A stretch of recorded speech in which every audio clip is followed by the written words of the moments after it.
Hi, I'm Rebecca from the Nevada Arts Council. I work with the Folklife program of the Arts Council, and I'd like to introduce you to a little exhibit that we've just opened here at the State Museum at the Springs Preserve. It's called Find Your Folklife. This exhibit is about you, your family, your neighbors, your friends, your community, and it's about us, who we are as Nevadans, navigating the challenges and the opportunities of the 21st century.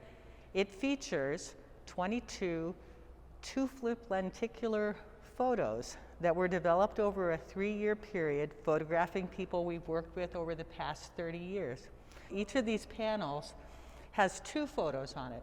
One shows the person as they appear when they're representing some cultural identity that they have, and the other shows them dressed as they would appear as your friends and neighbors.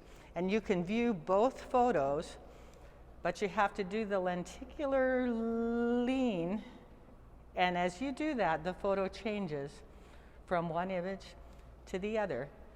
And it's just a way for us to think about who we are. This photo is a dancer from the Kalahi Philippine Folkloric Ensemble. She dressed in one of the folk dancing outfits that they wear for performances, and then I also asked her to appear as she is when she goes to work. This was taken at the height of COVID at one of the she works at one of the local hospitals, so she's dressed in full PPE. Quite a contrast there from what she likes to do when she's representing the Philippine community. So the photos are arranged down the hallway here, and the images are people who represent communities that are statewide, like Thesha from the ranching community up in Elko. This one is Mike Neville, who is involved with the Sons and Daughters of Aaron here in Las Vegas, and he very graciously posed as a man being carried by a leprechaun. This is an outfit he would typically wear for the St. Patrick's Day Parade. He also works as a union painter, and so we photographed him in both of those guises.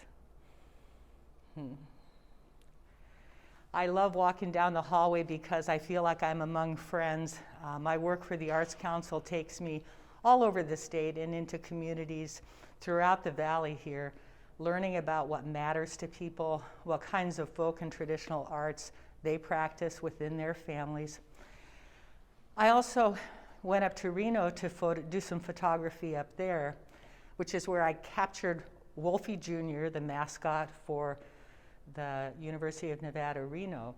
So this is an example of folk life as it would relate to a student population. This is something everybody identifies with if you've gone to UNR, if you're an alumni, or even if you live in the area and you're a fan.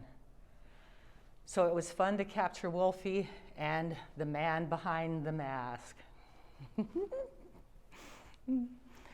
I also did some photography of what we call occupational folk life, and that's when you work in an industry like mining or ranching, where there are certain crafts and arts that are unique to that industry that get passed down from person to person.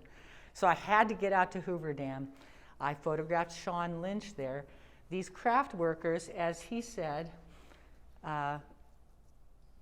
his apprenticeship was 4 years of on-the-job training. He learned pipe fitting, welding, machinist work, and crane operation, things like that. Learned the basics in class, and then they went out into the plant to learn how things are done specifically at Hoover Dam.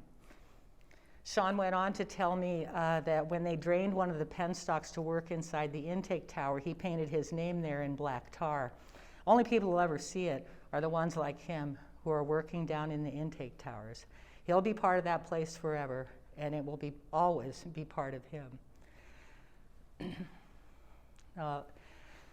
I filmed Monica from the Puerto Rican community. She was a performer here early on the strip, and that's how she met other people from Puerto Rico who were living and working here. And she's been a familiar face to many for years. We filmed her in her kitchen making pasteles, which is a traditional Puerto Rican food that's eaten a lot of times at Christmas time or special holidays. I worked on this project for about 3 years, And you can imagine their surprise when I called these folks up and asked them if they would like to be models for an exhibit project that we were doing for the Arts Council, and then tried to explain to them what it was that we were going to try to do. I was so thrilled that everyone was so enthusiastic about being a part of this, and I really mined deep into the contacts that we've made over the years as we support cultural arts within families and communities through our grants and other services. Arturo and his family were among the first people that I met here in the Las Vegas Valley when I went to work for the Arts Council, and I visited them in their home to document the Tunantada, a processional dance form that they practice, which is from their hometown of Jauja in Peru. I also made some new friends with this exhibit. Jackie volunteered to model the Basque culture. She grew up in Winnemucca, and she graciously appeared in both of these guises for our project. It's great to have an opportunity to come back to the Nevada State Museum at the Springs Preserve and have an opportunity to work with my friends here, which includes Sarah. We worked on an online project together to get the exhibit onto their website. Yes, but it is wonderful to have it here physically in our hallway and be able to welcome people to the museum to see it in person. It really is an interesting way of showing how diverse our state really is and complements the human history that we already have in the museum. So do come down. We're open now Friday to Monday, 9 till 4 every day, and just come and enjoy this exhibit for what it is and learn a little bit more about the cultures and traditions that there are available across the state.